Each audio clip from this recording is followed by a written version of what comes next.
Good afternoon, students. Good We'll begin the afternoon. class from where we'll begin the class from where we left. We were in block 3, page number 55. If you have your textbooks, please follow. Block 3, page number 55. Good afternoon. Yes, good afternoon. So we are moving along with block 3. It was page number 55. The topics in that we were discussing. If you have your textbooks, please follow. Today we are going to discuss what the whole process of writing is. So we have discussed all the three methods in writing, which is pre-writing, writing, and the third one, revising. What was it? Forgot.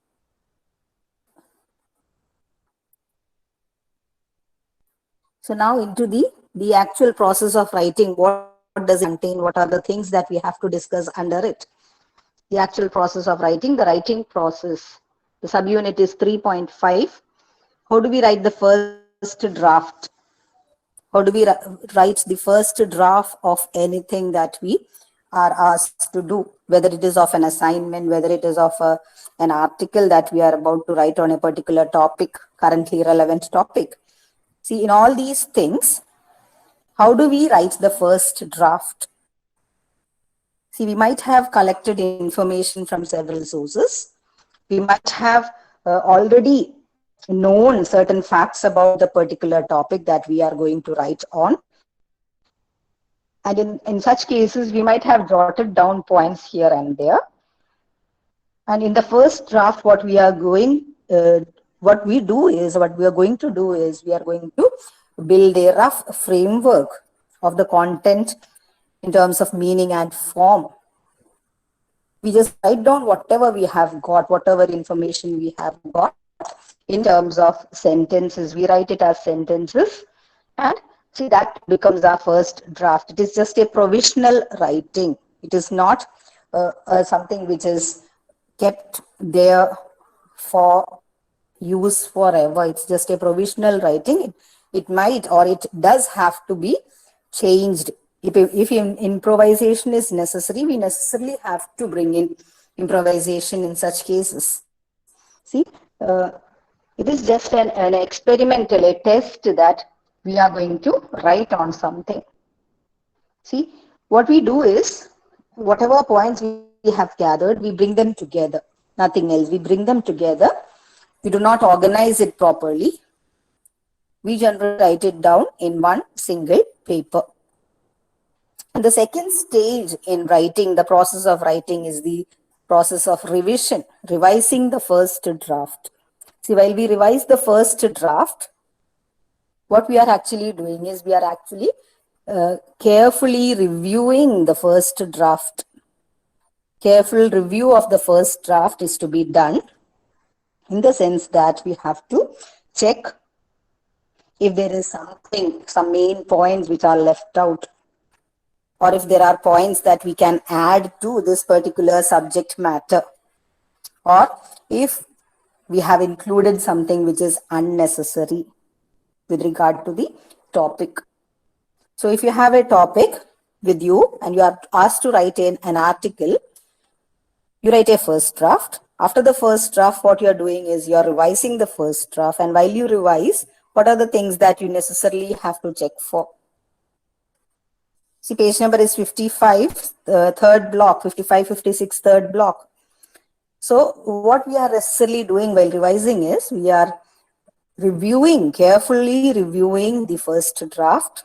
We check whether we have included anything unnecessary. Unnecessary in the sense that the things that are not to be included with regard to that particular subject matter. We can check for the information which is left out, knowingly or unknowingly. If we have left out something, we can check for that. And also we can improvise upon it by adding new ideas. See, after reading your first draft, you might find that some more things can be added to it, some more ideas can be added on to it. So such ideas can be added while we revise. So this is the second stage in the writing process. The first is forming the first draft. The second is revising the first draft. And the third and the most important is that of proofreading. See, in this revising stage, we have the third stage is refining.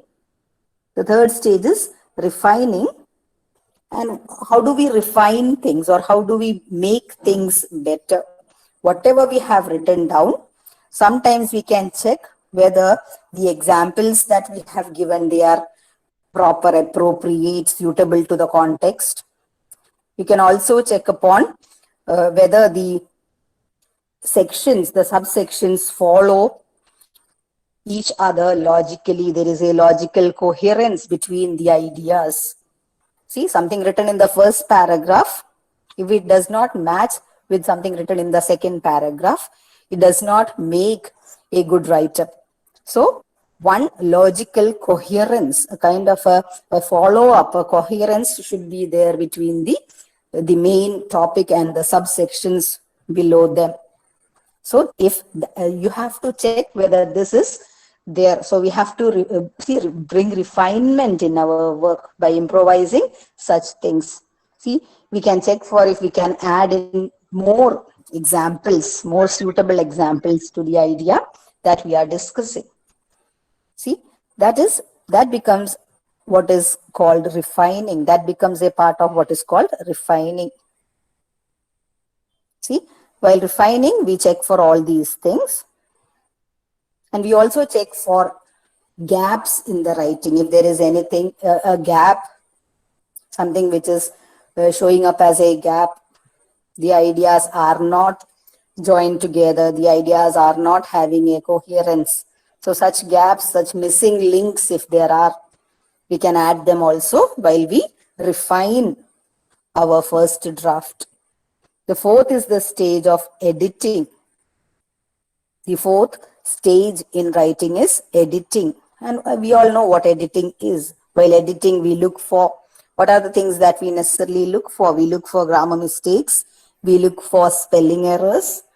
We look for whether all the paragraphs, they look logically and visually appropriate. That means, see, the paragraphs, the first paragraph is too short, and then the second paragraph goes too long. It doesn't appear appropriate.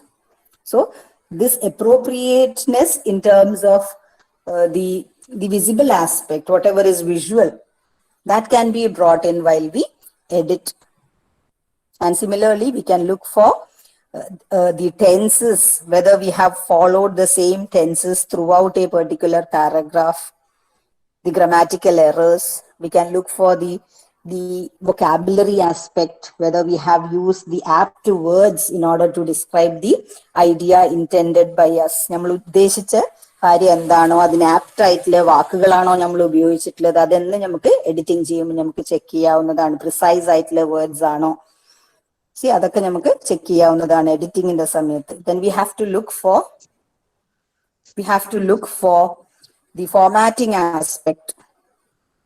See, if you have during formatting, what are the things that you have to keep in mind? You have to keep in mind. Google Meet. We have to keep in mind. We have to keep in mind what is called spacing. See, spacing between the words, spacing between paragraphs, whether the subheadings are all alike. If you have written the heading in block, and if you are following the same pattern with the subheadings, so you have to check whether all the subheadings are put in block letters.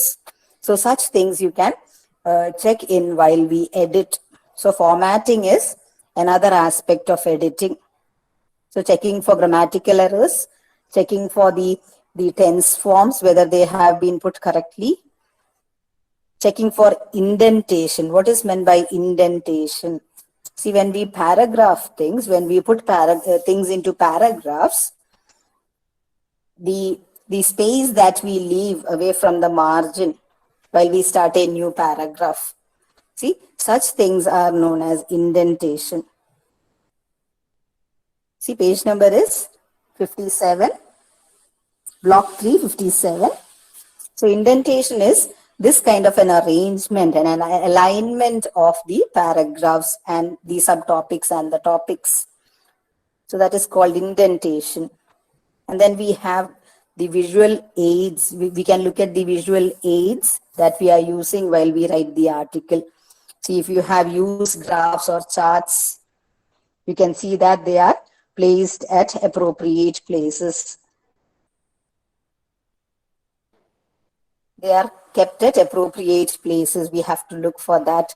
We can also check whether they are easily visual to all, and that each one of the ideas expressed in the graph has a title. So all these things can be checked upon when we edit our write-up. So editing is the fourth stage in the process of writing. The first one was that of preparing the first draft. The second was revising. The third, refinement or refining, improvisation. And the fourth is editing. See, in editing, these are the things that we have to make sure of or keep in mind. That is, look for grammatical mistakes, look for the proper indentation, look for the format, whether the format is appropriate, whether the spacing between the lines and the paragraphs is okay. All these things have to be checked while we edit. Then we have the most important stage in the process of writing, which is known as proofreading. See, apart from the care that we have taken in all the other stages in writing, it is very necessary that we also proofread what we have written. Proofread is something more than rereading. It is something more than rereading. What does it mean?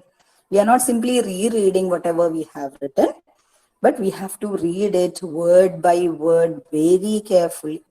So when we do it very carefully, what happens is we find out that, see, sometimes we forget to leave spaces between the words. Sometimes we feel that glaring spelling mistakes have occurred. See, sometimes that we may depend upon the computer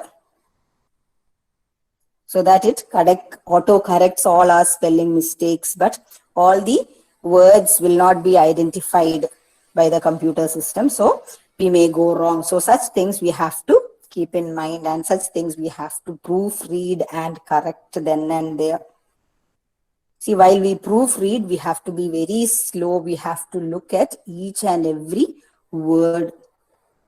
Look for the left out comma or the full stop or the colon, whatever is left out. If there is anything that we missed or that we took for granted and we just left it out, we did not put it on the right place.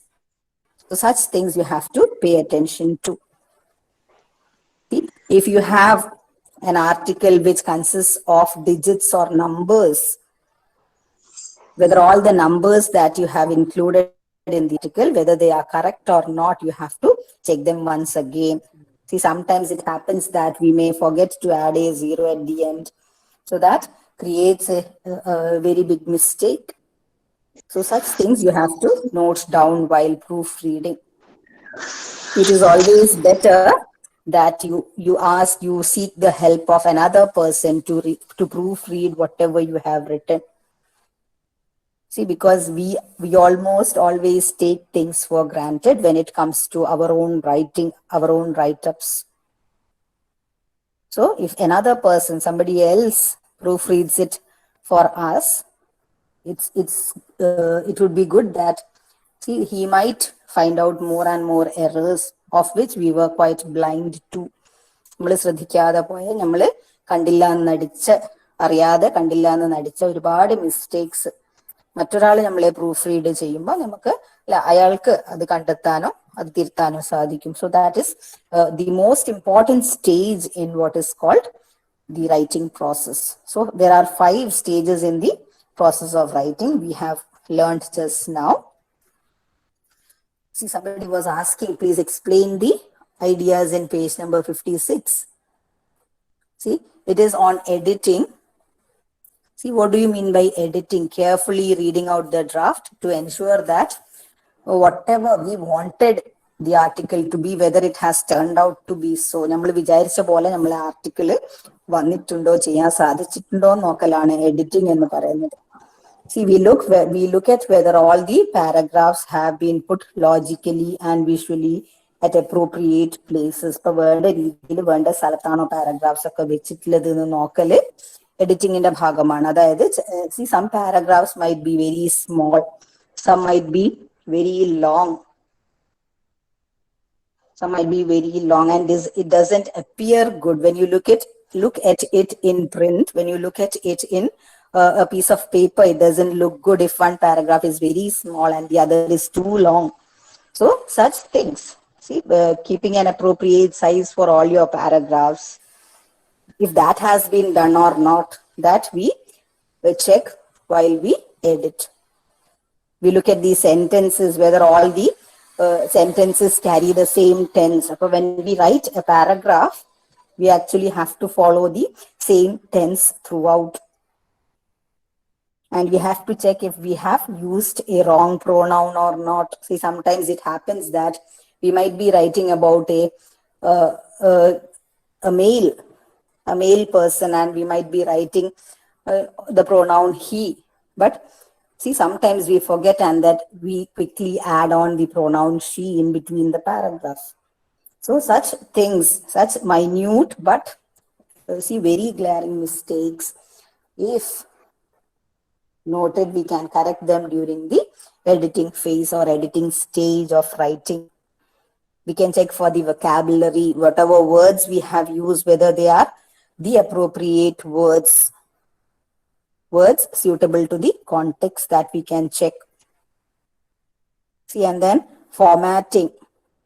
Formatting, as I told you, formatting is nothing but looking at the alignment, the spacing between the words and the paragraph.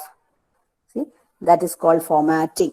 Indentation, I told you, the alignment of the paragraphs or the main points and the sub points, that is called indentation. And then we have to double check our visual aids, whatever. See, we might have made use of charts or pie diagrams or any drawings, whether all our drawings are perfect, whether we have titled everything, whether we have labeled whatever is necessary. Looking for that is a part of editing. So I explained that part once again. Someone had requested it. So now we are at the end of that particular block. We are over with the 3rd unit in block 3. Now into the 4th unit, which is about the style of writing, the language of formal letters. See, what do you mean by language or the language of formal letters? The language, the words and phrases that we use in order to express ourselves, that becomes the style of that particular person. So style may vary from one person to another, but when we are talking of a letter, almost always the formal style should be the same. What do you mean by a formal style? See, when we are discussing a formal letter, when we are talking of official letters sent from an office or to an office, from a business firm. See, in such conditions, what style we are to use, the style that we have to use is a formal style, a very formal style. And what does this very formal style mean? It means that we should not use words and phrases that we normally use while See, writing a letter to our friends and relatives. So we should be very careful in the usage of words and phrases in a formal letter. See, while writing formal letters, our options with regard to the kind of language used is quite limited. See, with our friends, we can express things anyhow. If you are writing a letter to your friend, you can write things anyhow. You can leave a sentence incomplete. You can simply ask the other person to guess the rest of the sentence. If we are so close to each other, the other person will definitely guess at the missing words. But in a formal context, in a formal letter, this cannot be done. So we are limited in terms of the words, the kind of language that we use. See, but definitely the language remains the same. The language remains the same. We can vary in terms of style. Page number 61, somebody is asking. So we can vary in terms of our style. See, in spite of keeping with the formality of an official letter, we can definitely bring in a conversational style sometimes. See, these days, the institutions, financial institutions like banks do. Please mute your phone.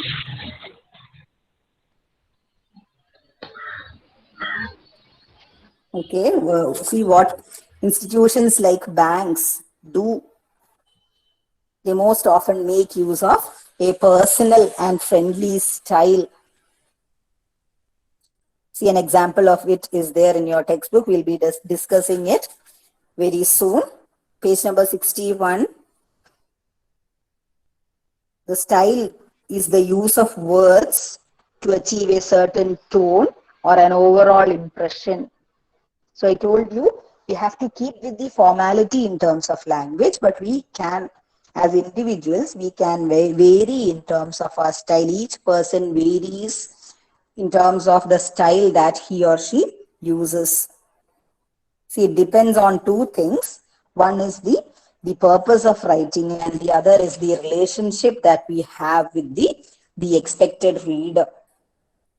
So what style we have to choose, or what is the style that I have to maintain throughout my formal letter, that depends on two things. One, the purpose. Another, the relationship with the reader.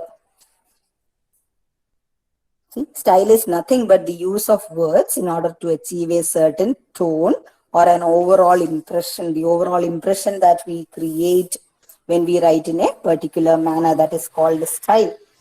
See, it includes things like sentence structure, vocabulary, etc.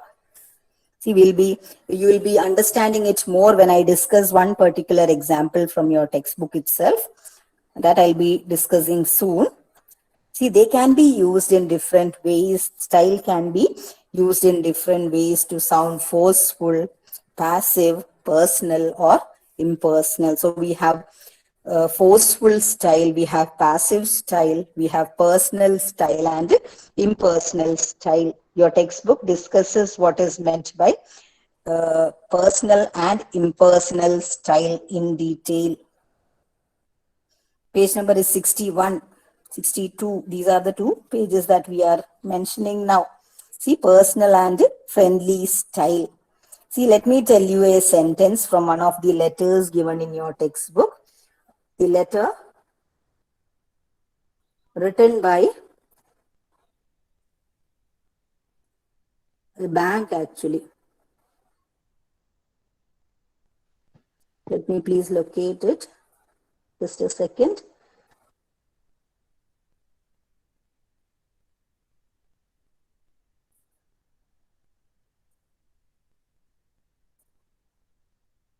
Yes, it's there in page number 64. In page 64, you have a personal and friendly style. There's a discussion on a personal and friendly style, wherein you are given a letter from the ICICI Bank. The letter from the bank to a customer. letter from the bank to a customer, page number 64, yes. So look at the very first sentence there. Dear customer, at ICICI Bank, we have always understood the value of your time. Look at the way the pronouns we and your are used. But look at the whole structure of the sentence. The whole structure of the sentence seems to be formal, but the usage of pronouns like we and your makes it impersonal or friendly. See, another option or another way in which the same idea can be expressed is, see, they could have written it like this. Dear customer, the ICICI Bank understands the value of your time. The ICICI Bank understands the value of the customer's time. So instead of using the words we and your, what they have, see, they could have written it like this. ICICI Bank understands the value of the customer's time. So this becomes more formal. But when we make use of pronouns like we and your, see, it makes us or it takes us closer in relation to the bank, which is actually having communication with us through a letter.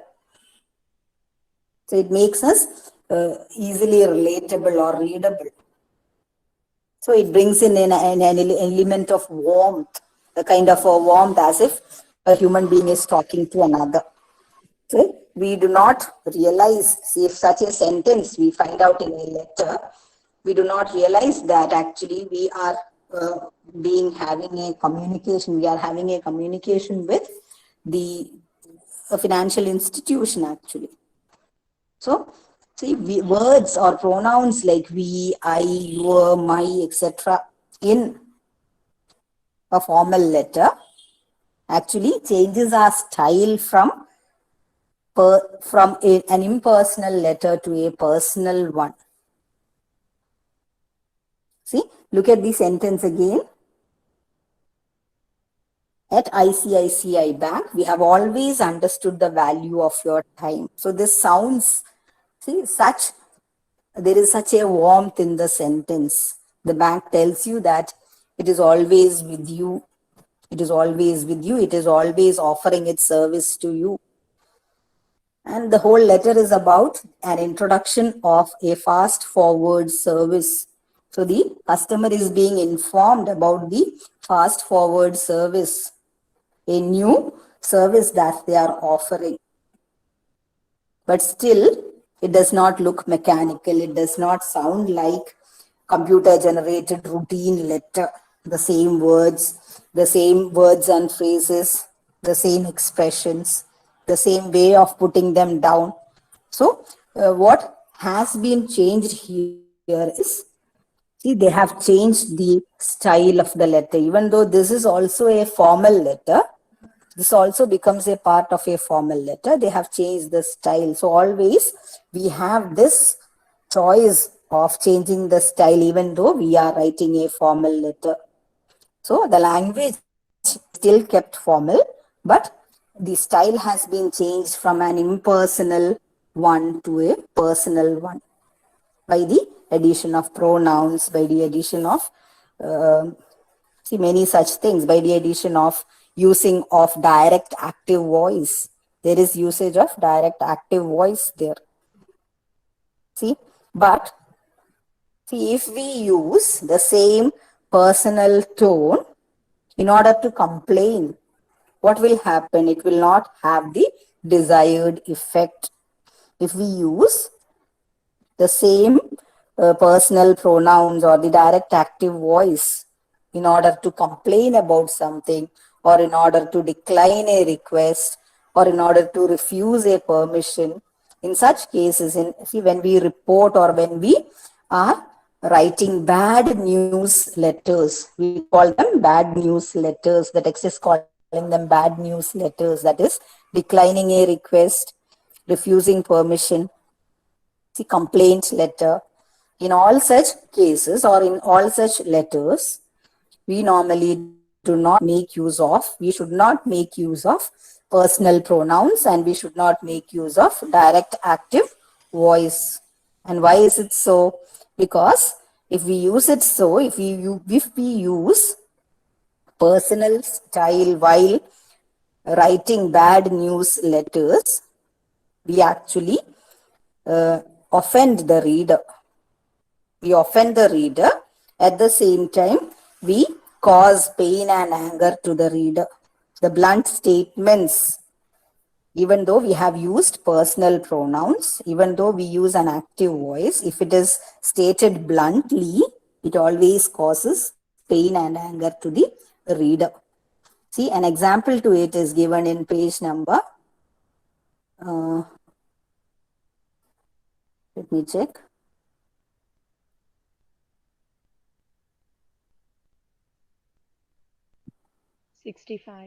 Ma'am. Okay, thank you. Page 65, an example to it is there.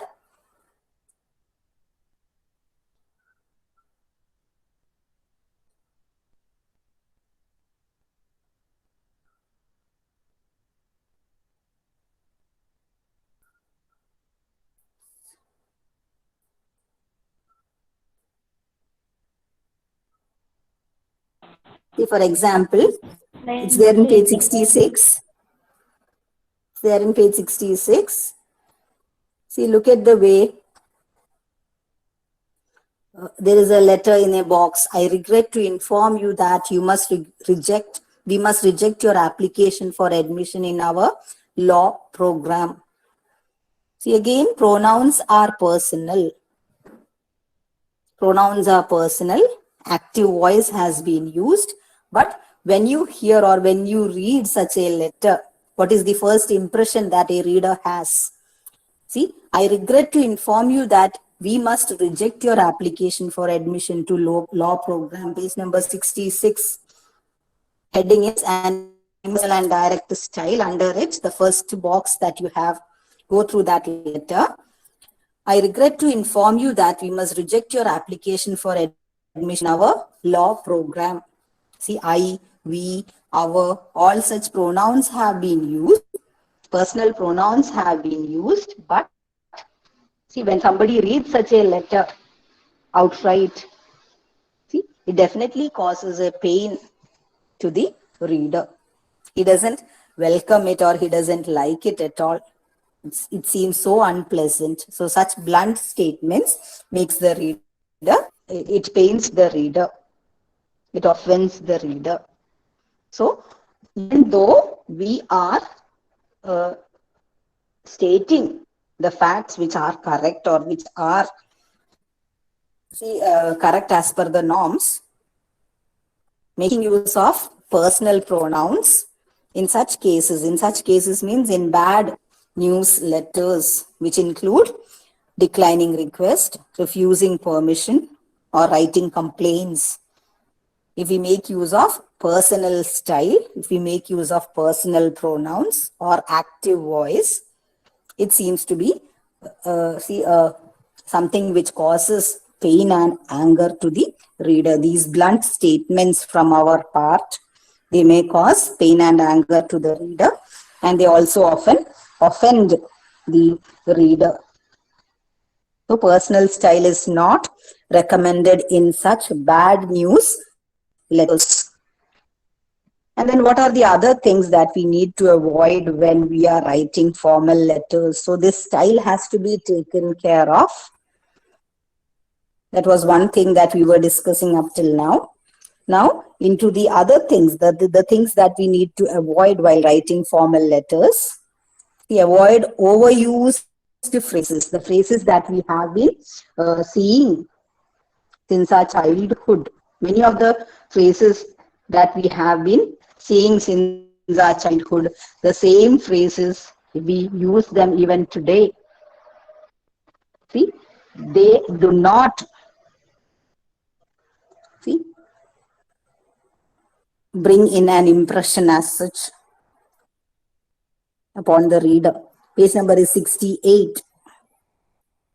Avoid overused phrases. See, for example, see, enclosed herewith. We always say my certificates are enclosed herewith. We begin a letter writing that I am writing this letter to inform you, sir. Sir, I am writing this letter to inform you that. See, these are some of the ways in which we begin our letter or we end our letter. See, we acknowledge receipt of, and then after careful consideration, see, take necessary actions. These are words and phrases which have been repeated so many times that they are said to be overused phrases. People have been using it for quite a long time. We can simply say, see, the same things in a different way. The same idea can be expressed in shorter phrases, writing in plain, simple English, which makes it easier to understand. And it also saves the reader's time. So simple and shorter phrases can be used instead of the overused phrases. See, some of the overused phrases are given there. See, we can say that, please wait before speaking with us, please contact. Such maybe the expression, simple, plain statements that we can make, phrases that we can make use of. So avoid using overused phrases while writing formal letters. And then the next thing that you have to be careful of is make your letters gender neutral. We know today is the age of, see, when gender is such a sensitive issue. So we should be careful of our words. So you might have noticed that whenever I speak, I do not just see he or she, I say he or she, I do not just say he or she alone. He or she is the expression that I use when I talk about persons. So such gender-friendly terms or gender-neutral terms have to be used instead of, see, words which point towards a person's gender. For example, see, we have words like salesperson, we have words like chairperson. Earlier it used to be chairman or salesman. So today people are entering into the field of, see, many of the girls or female members of the society, they are also sales executives. So we just do not have to use the word salesman. We can also, we should always make use of the word salesperson. See, there are people who chair a session, even very able women are there who hold the position of a chairperson. So instead of saying chairman, we make use of the word chairperson. Instead of the word, see, mailman, we have to make use of the word mail carrier. So all such words are given there in your textbook itself. So how we need to be very careful when we are, see, talking about gender in our letter. So we should be gender neutral as such. Our expressions, our words that we use, they should be gender neutral. See, instead of using the word manpower, human resources is the word that we can use today. So while making use of such expressions, you should be very careful. You should be gender neutral. See, that is another thing that you have to be careful about while writing a formal letter. So these were the things that we had to discuss pertaining to the language of formal writing, the unit, the fourth unit in the third block as such. So we discussed everything in the third block. And I told you we'll be discussing the fourth block last, and that we are about to begin the second block as such. Before that, I would like to tell you some of the important questions that I found in the question papers, repeatedly asked questions. BEGAE 182, which was formerly known as BEGE 103. So if you go for a previous question paper on this particular paper, you have to search for BEGE 103. See, one of the questions asked is differentiate between verbal and non-verbal communication, give examples of both, and show how both are sometimes used simultaneously. So, difference between verbal and non-verbal communication, and show how both are sometimes used simultaneously. There are occasions when both verbal and non-verbal means of communication are used together. And then how they are complementary in nature, how they complement each other. That is also a part of this question. Somewhere I found in another question paper that this part was added. How are they complementary? How are verbal and non-verbal means of communication? They are complementary to each other. Another question was on group discussion, which we are going to discuss next. Group discussion, what does it mean? What is its purpose in communication? That is what we are going to discuss next. It's in block 2. And similarly, I found questions on formal letter writing. There was a question like this. See, write a letter thanking Neera Arora for speaking on gender sensitization program as part of the Women's Day celebration. So you have to imagine that you are the cultural secretary of your college and you are thanking Neera Arora for speaking on gender sensitization program as part of the Women's Day celebration. So a letter of gratitude is to be written there. Another question paper had a question on job application letter. So you found an advertisement in a newspaper and you are applying for the post of sales executive or maybe software engineer. So how do you write the application letter, formal application letter? How do you write it? So this was another question that I found in one of the question papers. Then definite general essays will be there wherein you have to use all the ideas that we discussed today. See how you frame the first draft, writing down the rough points, and then how you edit it, how do you proofread it, all such methods in the process of writing that we discussed today.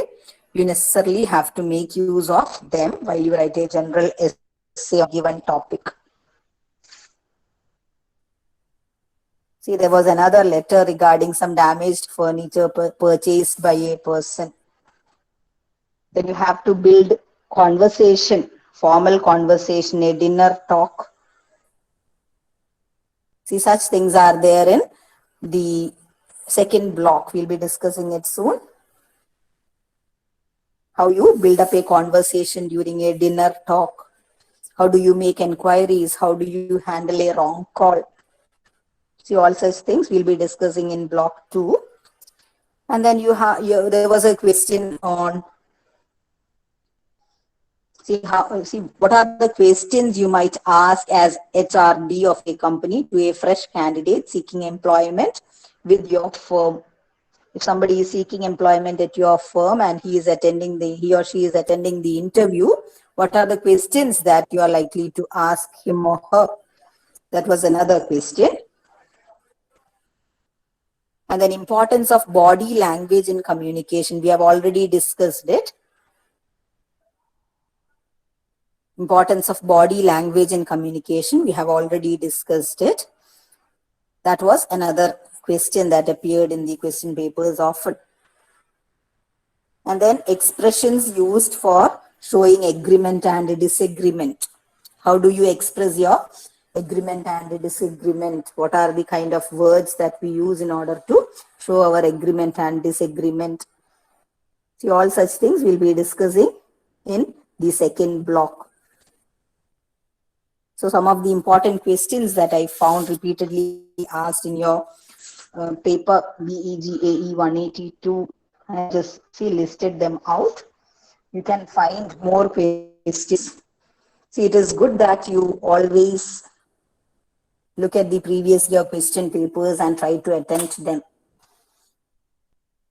At least you can see, make sure of the important points or important topics, areas that you have to concentrate upon while you prepare the exam.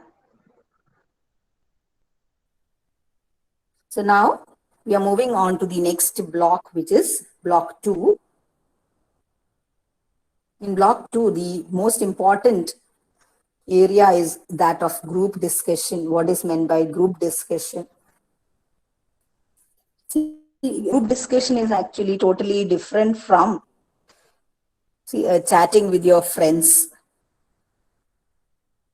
See, while chatting with your friends, you do not have a common topic. You might be wavering in terms of topic. You might not be sticking onto one particular subject matter. You might be wavering from one topic to another, and many ideas will be generated from all your friends. But while having a group discussion, what is meant by group discussion? It's block 2, page number 30. Page number 30, block 2. So in a group discussion, what happens, or what is the definition of group discussion? Let us see.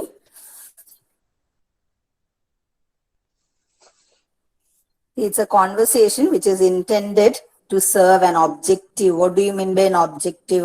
Objective means aim, purpose. So a group discussion is also a type of conversation, but there we have an objective in mind, a purpose in mind. To serve that purpose, serve that aim or objective, discussion is done in an organized manner. Conversation is done in an organized manner, and that is called group discussion. A conversation which is intended to serve an objective in an organized manner is called group discussion. So definition is asked often. See, what is meant by group discussion was one of the questions that I read out just now from the previous question paper. And this conversation is done. See, when such a conversation is done, it is not actually having the nature of a normal chat with your friends. See, the means of interaction within a team or between various teams in an organization. It's a means of interaction. Group discussion comes out to be a means of interaction within a team. That means a team and its members, or between various teams in an organization. So if you are talking of a business firm, page number is 30, 31, block 2. If you are talking of a business firm, there might be several sectors inside the business firm, several sections as such. See, the managing, the section on human resource, the section on marketing manager. See, all such PROs, all such different sections might be there, and a talk or a discussion between two groups or two teams also becomes a group discussion. So means of interaction within a team or between various teams in an organization. See, and then there is a common procedure this is a common procedure in competitive exams or job interviews. See, most often today, what we find that this group discussion has become a common procedure. See, for example, if you are writing for civil services, IAS, you have to attend a group discussion. If you are attending a job interview, sometimes you are asked to be a part of a group discussion. And while you discuss, you are being watched, see, through the eyes of camera. You might not be knowing about it, but you are watched. See, people look at the way you appear, the way you discuss things with people, the way you take up initiatives, bring in new ideas, the way you try to lead others, your conferencing skills. Your knowledge and awareness about the topic, everything is being keenly noted when you are a part of a group discussion during an interview. See, interviewers and examiners nowadays find it necessary to evaluate a candidate's capability to work as a member of a team. So they do not want to just know that how capable you are as an individual. You might have several certificates, you might have several degrees, you might have qualified all the qualifying exams, but how you act as a team member, or how you act together with all the members in a team, how you become a part of a group, to know that or to understand that capacity in you. Most often these days, interviewers organize a group discussion for the candidates. And what do interviewers look for in the candidates? They look for the candidate's knowledge and awareness about a given topic. They look for his creative aptitude. They look for the ability of the person to work as a team member. They also look for whether the person has the capacity to lead the team, whether he has the capacity to become the opinion leader, and whether he has conferencing skills. These are the things that people look for, interviewers often look for in their candidates during job interviews. So group discussion has necessarily become a part of job interviews and competitive exams.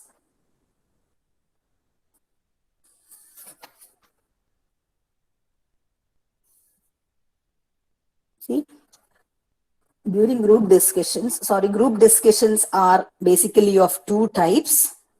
We have it in the next section 3.2, group discussions at interviews and group discussions in generals. We call it GD.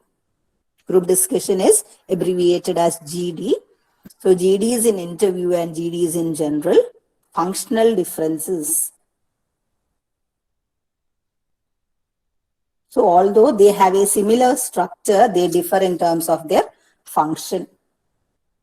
See, group discussions at interview or group discussions as part of a competitive exam, they do have similar structure, but they differ in terms of their function. See, for example, group discussion in a classroom and group discussion in interviews, there is a whole list of, say, a two-column table is given there, wherein they have enlisted the difference between group discussion in general, for example, in an organization or a classroom, and group discussion in interviews. So in a classroom atmosphere, if a teacher conducts a group discussion, what is it meant for? What is the purpose of it? Its purpose is to generate thinking on a particular topic. So teacher is forcing the group of students to generate new ideas about a given topic. While in an interview, the main purpose is to find out how well a candidate communicates with all the other team members, group members. In a classroom atmosphere, the teacher has just the role of an observer and she has to give an instant feedback. He or she has to give an instant feedback. See, the instructor or the teacher just observes people carefully and he or she gives in instant feedback. But in an interview, what happens is, see, the observer's role is very important. He or she has to find out who is more capable of communicating with others, who has this leadership quality, who has this quality of taking up initiatives. Page number 32. Yes, Surya, thank you for informing your friend. And then we have, see, in interviews, we normally do not give instant feedback. Somebody is asking, what do you mean by an instructor? Somebody who instructs, who gives the topic for discussion. So it's none other than the teacher or the faculty member. See, and then there may not be any feedback in an interview. Normally, no feedback, no instant feedback is given. People are put to a group discussion. Candidates are put to a group discussion, but the instant feedback is not given. Feedback is given in terms of the result of the interview, which is often published. No personal. See, maybe they might be sent mails or they might be informed through a letter. But no instant feedback is given during group discussions in interviews. And then if you are looking at the classroom scenario, see, there is a team captain who always encourages others, who takes up decisions regarding who will be the first person to speak, who are the people who are to take turns. So everything will be done by the team captain. In a classroom atmosphere, when group discussions are held, there necessarily have to be a group leader who decides in advance who are the members to react first, or who are the members to take turns while answering or while discussing. But in a group discussion during interviews, no such role is assigned. That means nobody is the team leader. Each and every candidate has equal opportunity to come up with his or her own ideas regarding a given topic. So no specific role is defined before the discussion. They come up according to the candidate's capability. If someone has leadership quality in him or her, what happens is that person quickly starts leading the discussion. He becomes the opinion leader and all others just support him or agree with him. So such no predefined roles are given during group discussions in interviews. Then we have topics in a classroom atmosphere, the topics that are taken up are almost often interesting to the students, or they are as per the requirement of the subject that they are learning. But when you are talking of a group discussion during a job interview, topics are chosen in such a way that everyone is expected to be aware of them. So a topic which is of current relevance might be taken. Sometimes they may take up a newspaper of that day and bring in a topic from there. So topics which they expect that everyone is aware of, all the candidates taking part in the group discussion, they are aware of it. Such topics are taken up during the group discussions in interviews. But for classroom atmosphere, most often what teachers or faculty members they select is a topic of interest for the students, or a topic which is suitable to the subject that they are teaching. And then in a classroom atmosphere, see, there is an amount of warmth among the members in the group. They know each other personally, and they can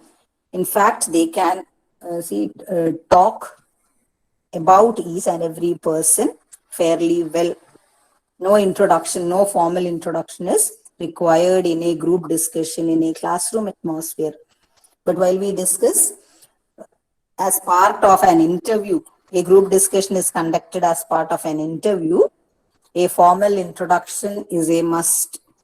The members introduce themselves while taking turns, and they mention the name of, while discussing, if they mention the name of any of the persons who expressed his opinion, that necessarily is a plus point for him, because see, the interviewers understand that he has a keen listening skill. So he has taken pains to See, keep another member's name in his mind. So that is another aspect of group discussion during interview. So a formal introduction is done in a group discussion during interviews, but in a classroom atmosphere, such a thing is not done because all the classmates, they are aware of, they are acquainted with each other. And what are the essential requirements of a group discussion is the next topic given. See, these are the things that you can go through. Much of it doesn't need explanation, but simply I'll just go through the points that are highlighted. Equality, freedom to express and respect for participating members. See, while we are having a group discussion in a formal context, maybe during a job interview, the participants have to be treated as equal. They must have regard for the opinion of each member of the group. The participants, they are free to offer their opinion without fear or anxiety, pressure, ridicule, or embarrassment. So such opportunities should be given when you are taking part in an interview, especially during a group discussion. These are the things that you must be keeping in mind. You should give equal opportunity to all the members in the group. You must treat each member as your equal. And enough freedom should be provided. Freedom of expression, freedom of providing opinion should be given to each and every member. See, and then reasonableness, orderliness, and truthfulness. See, whatever you are stating should be reasonable. All the participants must come to the group discussion with an open mind. You should not be biased. You should not have a dogmatic opinion. That means you should not always say that whatever I think is correct, whatever is there in my mind, or whatever I say is the only right thing. Such an attitude should be avoided while attending a group discussion during an interview. You must be willing to listen to, open-mindedly listen to all the opinions.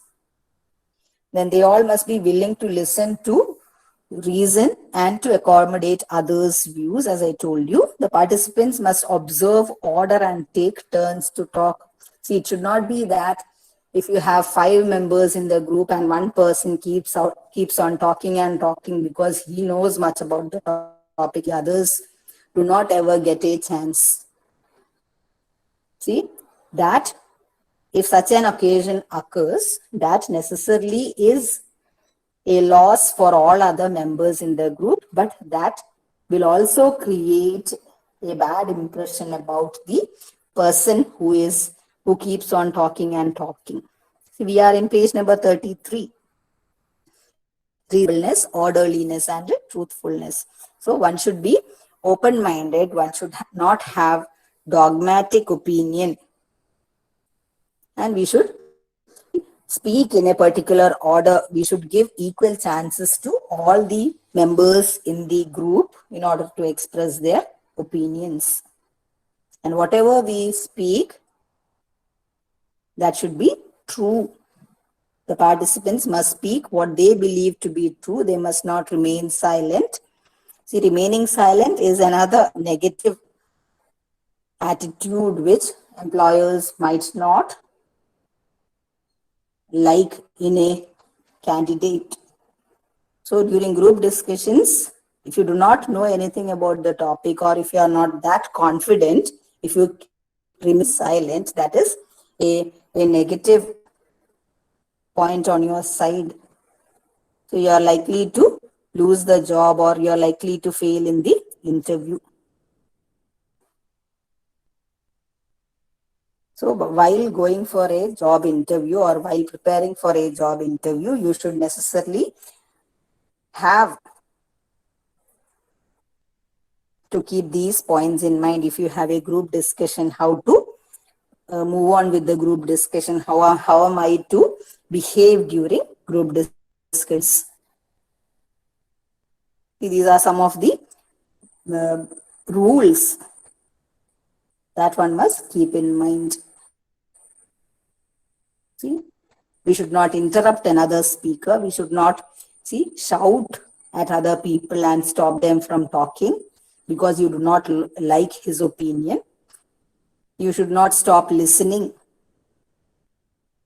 You should not have a dogmatic opinion, and you should not, if you do not agree with a point, if you agree with a point and you do not believe it, that is also not that welcome.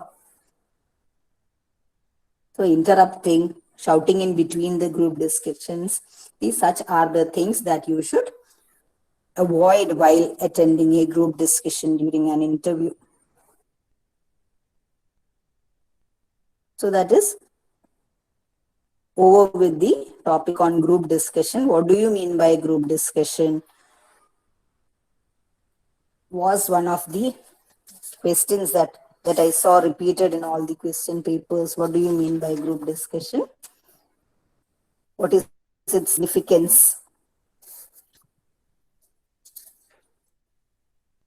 And purpose in communication. That was the question that I found out, often repeated in the question paper. And then you have certain ideas given there as to how to start your opinion, as to how to disagree, how to interrupt during group discussion, how to express your agreement, how to express disagreement. Such things were also asked in the question paper, previous question papers. See, look at page number 35, 36. Expressing agreement. How do you express your agreement during a group discussion? I totally agree, I can say. I quite agree. I couldn't agree more. Absolutely, you can say absolutely, exactly. You can say, I think you are right. You can say, I quite agree. I entirely agree. So these are the expressions that you can in order to show your agreement. So there was a question like this. How do you express your agreement and disagreement? So these expressions you are to write down as answers. See, and then, yes, expressing agreement or disagreement. How do you express it? These words and phrases that they have used in order to express their agreement or disagreement. ഈ words and phrases ആണ് importance. എങ്ങനെയാണ് നമ്മള് എനിക്ക് പറ്റത്തേയില്ല എന്ന് പറഞ്ഞിട്ട് അവിടുന്ന് എഴുന്നേറ്റ് പോകലല്ല, നമ്മൾ എങ്ങനെയാണ് പൊളൈറ്റ് ആയിട്ട് ഗ്രൂപ്പ് ഡിസ്കഷന്റെ സമയത്ത് പൊളൈറ്റ് ആയിട്ട് നമ്മളുടെ ഡിസഗ്രിമെന്റ് സൂചിപ്പിക്കുന്നത്, അല്ലെങ്കിൽ നമ്മളെ അഗ്രിമെന്റ് സൂചിപ്പിക്കുന്നത് എങ്ങനെ എന്നത് ഈ വേർഡ്സ്, ഈ ഫ്രേസസ് ആൻഡ് വേർഡ്സിലൂടെയാണ് നമ്മൾ എക്സ്പ്രസ് ചെയ്യുന്നത്. തീർച്ചയായിട്ടും അത് ക്വസ്റ്റ്യൻ പേപ്പറിൽ ഈ വേർഡ്സ് ആൻഡ് ഫ്രേസസ് തന്നെയാണ് ചോദിക്കുന്നത്. How do you express your disagreement? Give some expressions എന്ന് പറഞ്ഞു കഴിഞ്ഞാൽ ഇതാണ് നിങ്ങൾ എഴുതേണ്ടത്. I quite agree, I couldn't agree more, absolutely, I think you are right. So that is, these are some ways of expressing agreement. And how do you express disagreement? I do not agree at all. I totally disagree. I don't really think so. I'm afraid I can't agree with you. These are expressions, these are terms that you can use in order to express your disagreement without, offending the other person. മറ്റൊരാളെ വിഷമിപ്പിക്കാതെ, മറ്റൊരാളെ ബുദ്ധിമുട്ടിക്കാതെ എങ്ങനെയാണ് നമ്മളുടെ അഭിപ്രായം അല്ലെങ്കിൽ അഭിപ്രായ വ്യത്യാസം അറിയിക്കാൻ പറ്റുന്നത്?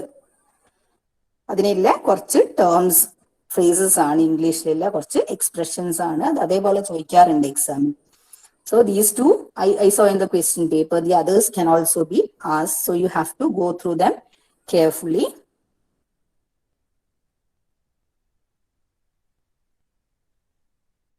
Yes, I couldn't agree more എന്ന് പറഞ്ഞാൽ എന്താ? ഇതിൽ കൂടുതൽ എനിക്ക് നിങ്ങൾ പറയുന്നതിനോട് യോജിക്കാൻ പറ്റത്തില്ല എന്നാണ് അതിന്റെ അർത്ഥം. I couldn't agree more. That means I am absolutely in agreement with you എന്നാണ് അതിന്റെ അർത്ഥം കേട്ടോ. I do not agree എന്നല്ല അതിന്റെ അർത്ഥം. Okay. Now, so that was all about group discussions. So that is important, as I told you in block 2. And now into the first part of block 2, there lies some important topics with regard to your exam. Which are the important topics? Let us see. See, how do you make enquiries, or how do you begin a dinner talk? All such things. How do you express condolences? So let us look at unit 2. Page number is 20. Making enquiries or asking questions.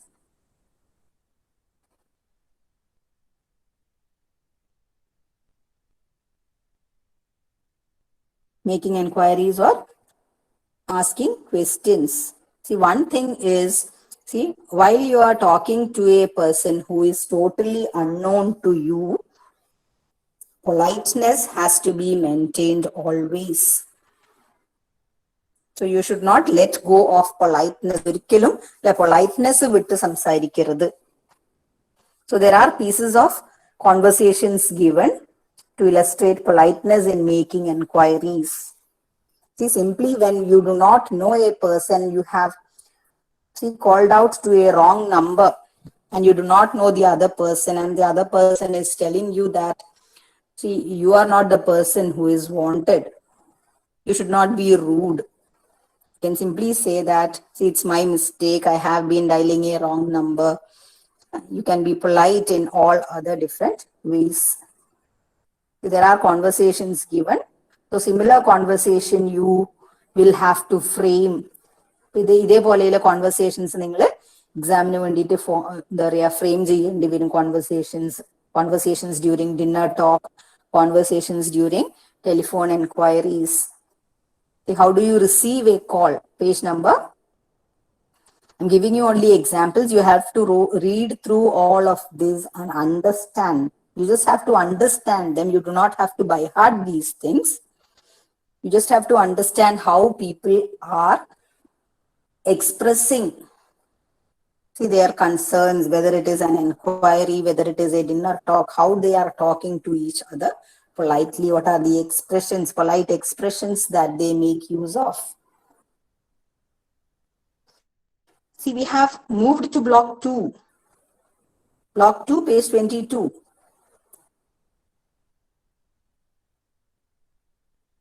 So, telephone enquiries. How do you receive a call? See, it is telephone courtesy to identify yourself when you pick up the receiver. An individual or a private residence might say, see, hello, Mrs. Shore's residence. So this is one expression while, see, picking up a telephone call, receiving a call. ആരോ നിങ്ങളെ വീട്ടിലേക്ക് വിളിച്ചു, അപ്പൊ നിങ്ങൾ എന്താണ് പറയുന്നത്? അല്ലെ, ഇത് ഇന്നേ വീടാണ് എന്ന് പറയുന്നത്. It is mister Shore's residence, mister ഷോറയുടെ വീടാണിത് എന്ന് നിങ്ങൾ ആദ്യമേ എന്താണ് നിങ്ങളുടെ ഒരു ഐഡന്റിറ്റി റിവീൽ ചെയ്യാണ്, കാണിച്ചു കൊടുക്കുകയാണ്. നിങ്ങൾ ഇന്നേ ആളാണ്, ഇന്നേ വീട്ടിലാണ് താമസിക്കുന്നത് എന്ന് കാണിച്ചു കൊടുക്കുകയാണ്. മിസ്റ്റർ ഷോറേസ് റെസിഡൻസ് എന്ന് നിങ്ങൾ പറയുന്നു. See, we might have often heard, see, when you call an educational institution over a land phone, when they pick up a phone call, how do they say, hello, Nirmalagiri College here, or hello, Mattanur College here? So this is the way that people maintain politeness and they receive a call in a polite manner.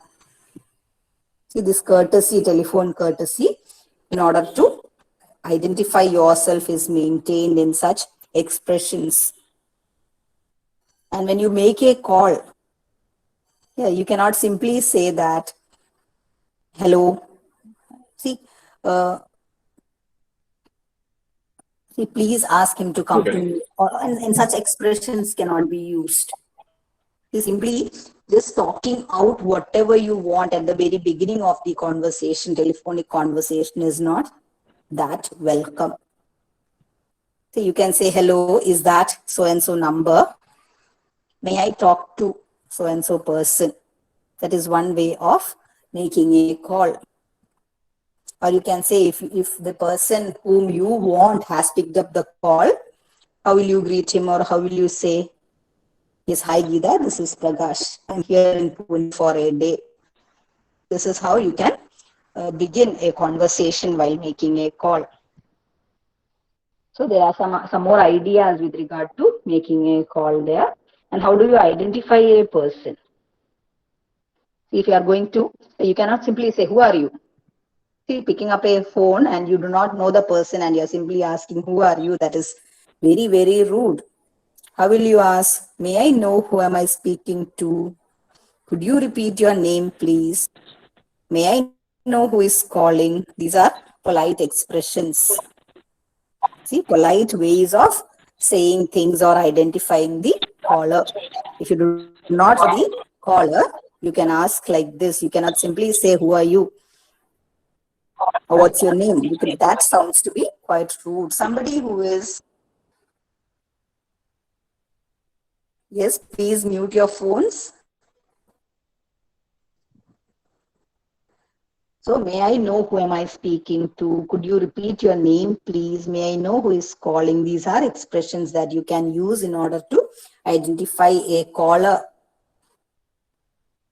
who doesn't tell you at the beginning who he or she is. And there are some bad manners on the telephone. Failing to identify themselves, not making sure they have the right number or having dialed the right number and insisting on speaking to a person they think they have reached. So without identifying the person or without making sure of the number that you have dialed, if you start speaking to someone, that is regarded as a bad manners on the telephone. Speaking unclearly, maybe with food in your mouth or pan in your mouth, that is also considered to be bad manners. And then, see, we might have often heard people, see, while we traveled in private buses. It's been a long, long time that we traveled in private buses. See, due to COVID, Corona, we are all stuck at home. Nobody is using the public means of transport. So you might have heard people talking very loudly in a private bus. The person might be sitting towards the the very near to the back door, but his voice could be heard from the up to the person who is sitting in the very front. So he might be causing disturbance to the whole community of people inside the bus. So unnecessarily loud conversations on telephone is also considered to be bad manners. So you might be asked a question, write a short note on bad manners on the telephone, or how do you express how do you identify a caller on the telephone, or how do you deal with wrong numbers? How do you make telephone inquiries? So you have to develop the conversation, or you have to write down polite expressions like this in order to convey your answer. And there is a section on dinner talk. See, how do you have a talk during dinner? See, most often business firms, people who belong to business firms, they decide to meet during dinner and they make very strong decisions during dinner with reference to their companies. So how do they begin their talk and how do they end their talk, or what are the other things that they talk during dinner? All such things are discussed in this particular topic. 2.2.3 is the subsection. Page number is 24. So in your question paper, in one of your question papers, I saw a question on how to build a conversation for a dinner talk. So here we have Saraf and Lee Van, who are business colleagues. They are talking to each other. Look at the way they are taking turns and they are asking questions to each other. They are trying to be at home. They are trying to be comfortable with each other. Lee Van says, nice place. And Saraf says, yes. I like the ambience. I often come here with my family. Yes, someone is there who has. See, please mute your phones. It's causing disturbance.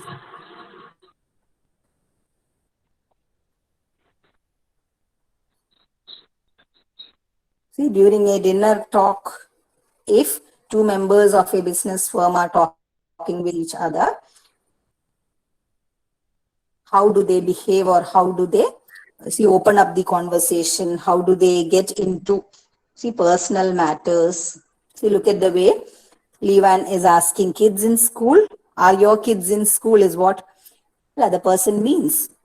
And Saraf says just one, he is in the 10th. So I have just one kid and he is in the 10th standard. So sometimes the sentences may not be complete, but the whole communication might be smooth. It is having a completeness in itself. Kids in school question mark on it. So that shows that the person is inquiring about whether the other person's kids or children are in school, are studying in school or not.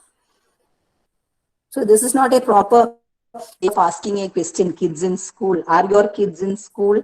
Are your children studying in school?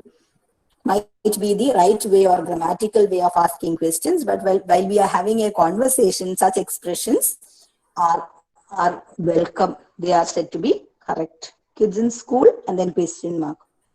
And then the answer comes just one, he is in the 10th. So I have just one child and he is in the 10th standard. So such questions or such things, what you have to do is you have to go through them for a long time and understand how things are stated, how conversation is being built. So ഇതൊന്നും by heart ചെയ്യേണ്ട കാര്യമില്ല, പക്ഷെ കാര്യങ്ങൾ മനസ്സിലാക്കി നോക്കുക. എങ്ങനെയാണ് കാര്യങ്ങൾ polite ആയിട്ട് മറ്റൊരാളെ ഒഫൻഡ് ചെയ്യാതെ എങ്ങനെയാണ് സംസാരിക്കുന്നത് എന്ന് വായിച്ച് ആവർത്തിച്ച് വായിച്ച് മനസ്സിലാക്കേണ്ട കാര്യമാണ്.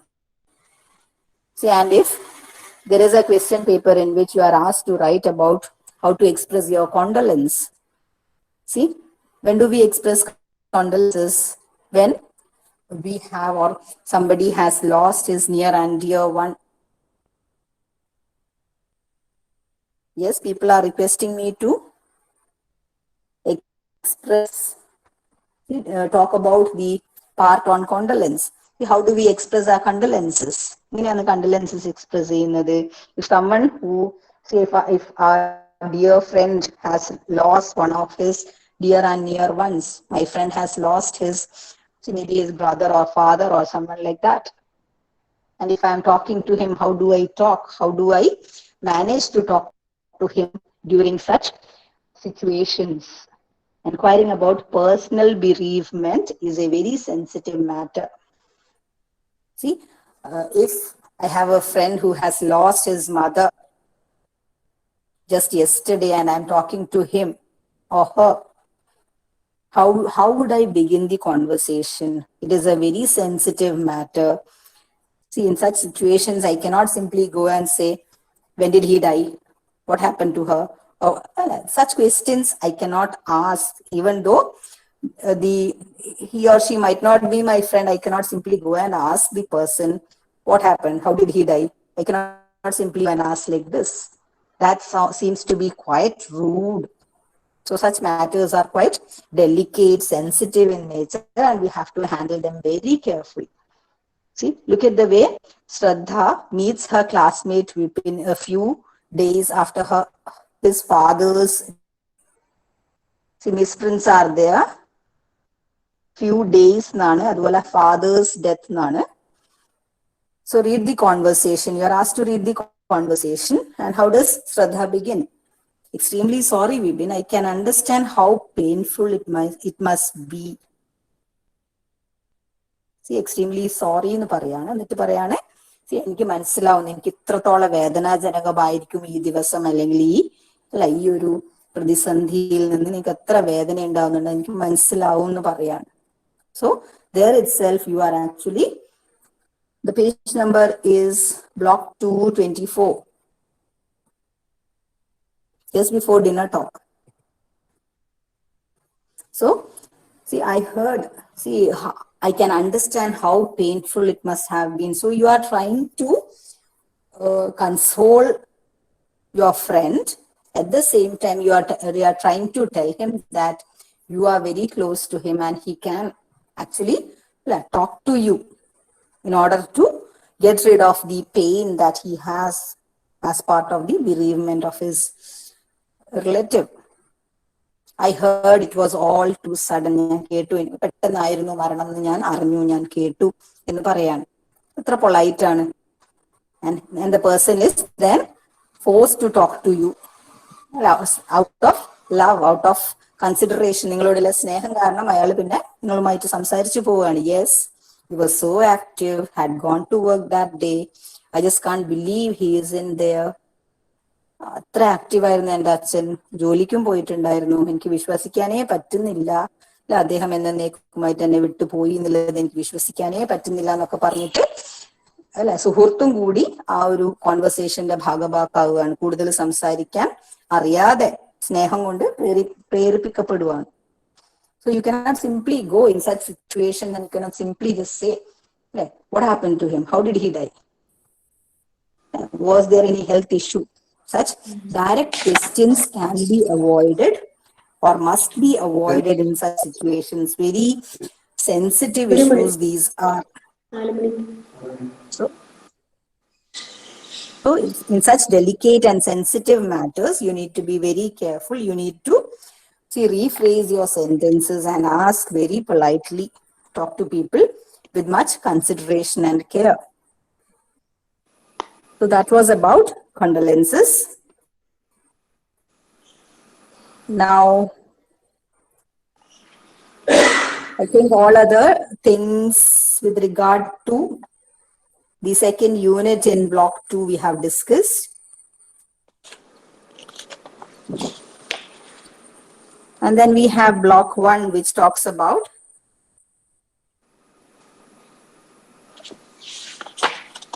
the next one talks about block 2 unit 1 talks about greetings. How do you greet people? How do you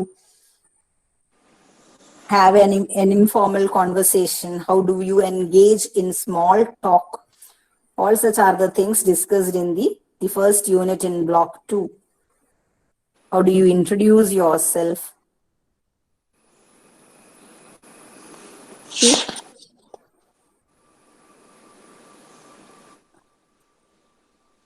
We have to quickly get into that block 2, unit 1. See, we are learning here the basic concepts in communication. How do you talk to others about the affairs of the everyday world in a very interesting and entertaining manner? See, how do you greet people? The greeting between two friends would be, hello, welcome Prashant, take a seat. So hello is a common expression while greeting friends, but hello is also used in formal occasions. So there is an exchange given between a librarian and a library member in page number 7. It's put inside a box there. See, how are you this morning, sir? And the person says, all right, thank you, and how are you?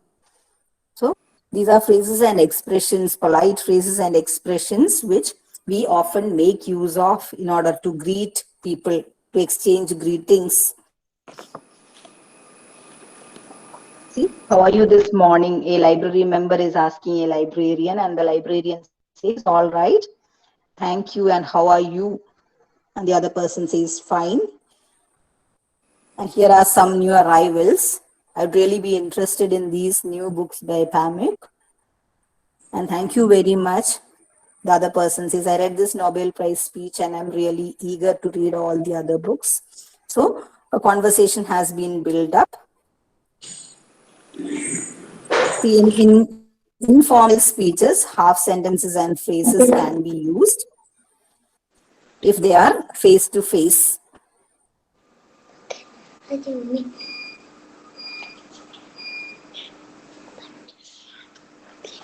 So other examples of how to greet people, how to express one's greetings are given there. How do you introduce yourself and others is the next section. See, how do you introduce yourself? I am Vinita Shukla. How do you do? Or you can say, hello, I am Naresh Tripathi from a particular company's name is given. Nice to meet you. I'm Sudhir Shah. Come for the interview is the question that I'm asking after introducing myself. So I'm Sudhir Shah. Come for the interview is the question that I put after introducing myself. So introducing ourselves and the other people.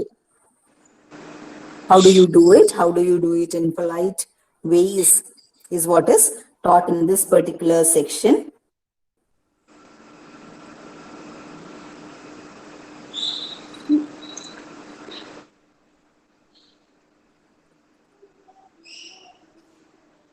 See, and then extending invitations.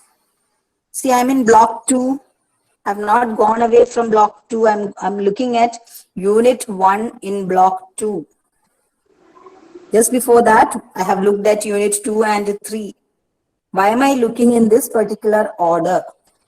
Because as per the demands of the question paper, I found that, see, I should arrange things in such a manner because, see, these things are of lesser importance. I'm not saying that they are not important, but these are of lesser importance as far as the question paper is concerned. And you can simply go through all these conversations, greetings and introductions. You do not have to have the help of a teacher in such, in discussing or reading such ideas. That is why I kept it for the last part. So how do you extend invitations, or how do you accept or decline invitations? And how do you take leave from in a formal situation? Those are the things which are discussed in page 9 and 10. See, there is a conversation there between two friends. They are talking to each other. You notice the way how they welcome each other, the introduction, the way in which the invitation is given, and how it is accepted and declined. See? Is Mr. Dhawan there, please? Please do come in. I'm sorry to barge in this like this. See? It is generally considered impolite to barge into someone's house without invitation. In the first section, the visitor excuses himself for his unannounced visit and is welcomed by the hostess. So, is Mr. Dhawan there? Please, എന്നൊരാള് ചോദിക്കുന്നു. So, മറ്റൊരാള് please do come in എന്ന് പറയുന്നു. And then he apologizes to have reached there uninvited. So, 3 things are there. One, he is quickly coming in and asking if Mr. Dhawan is there. The second one, he is being invited inside. And in the third, he is actually apologizing for getting the house without having invitation. And then, see, look at the way the other person greets him. Yes, Bob. Hello, Bob. What a surprise. And then the other person says, this is my afternoon round of rum. And then the other person says, how about joining me? So, the whole conversation is developed there. While developing, an invitation is expressed. Here, an invitation is kept open, and then the other person is refusing it. How to refuse an invitation, how to take leave, all such things are being taught through this conversation.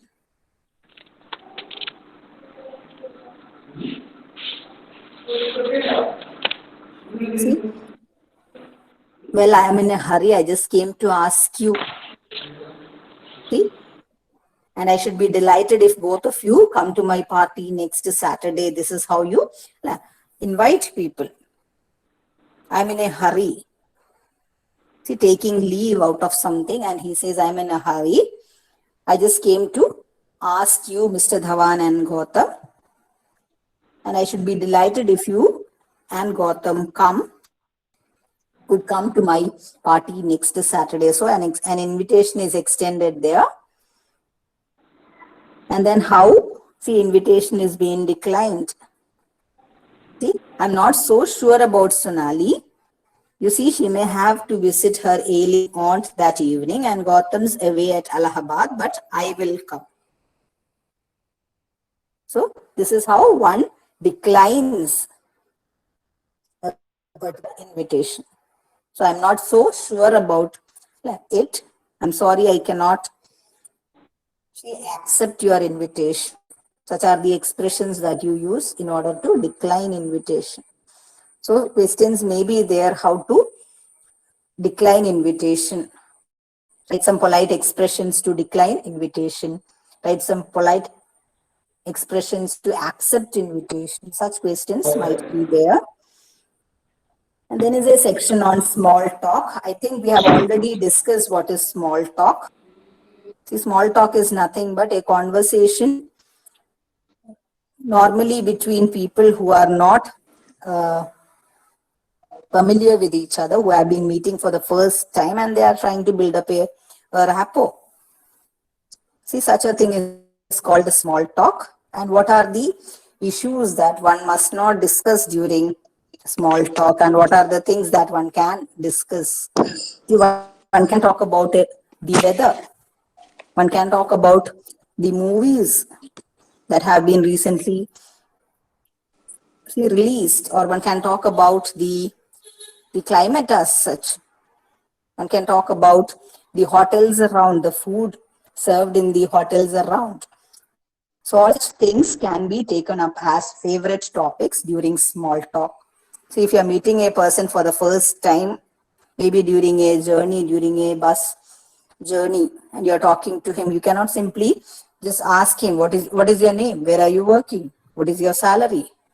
See, that seems to be quite rude. See, nobody will welcome such questions. He will simply ask you to stop talking and he will look outside the window and never talk to you again. So what are the ways in which we begin a small talk? What are the topics that we can take up? Topics that can be taken up are weather, movies, food, hotels around. And one should avoid talking on topics which are quite personal in nature. So people will not always welcome personal questions if you are meeting him or her for the first time. So if you meet strangers, personal questions are quite embarrassing and people will not like to proceed further the conversation. So while having small talk, one must avoid questions on personal matters. You can always talk about entertainment, you can talk about sports, you can talk about movies. So a general question on small talk that I saw in one of your question papers is, see, what is meant by small talk? What are the topics that can be taken up and that can be avoided during small talk? So that was one question that I came across from this particular section. What is meant by small talk? What are the topics that we can take up and that we necessarily have to avoid during small talk? I saw one such question in one of the previous questions. So I think we have come to the end of this particular block as such. All the important aspects of this paper, I believe I have discussed with you. If you have any doubts, you can call me or consult the center and they'll give you my number. And please prepare well. Go through the previous question papers. Try to answer them. Keep the answers ready with you. You can always learn answers by writing them in such papers. That is quite advisable. BEGAE 182. It is quite advisable that we look for You already have a ready-made answer with us. Did I leave one unit? Is it? Just let me check. Yadu, thank you for reminding me.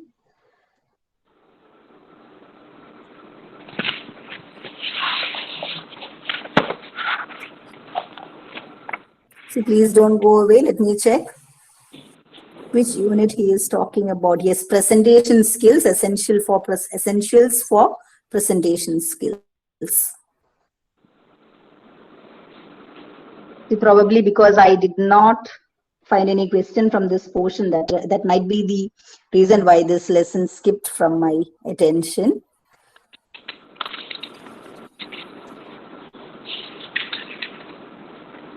This is about how to make presentations, how to make a good presentation, what are the quality of a good presentation, all such things are discussed there, how to structure your presentation, how to have a nice beginning.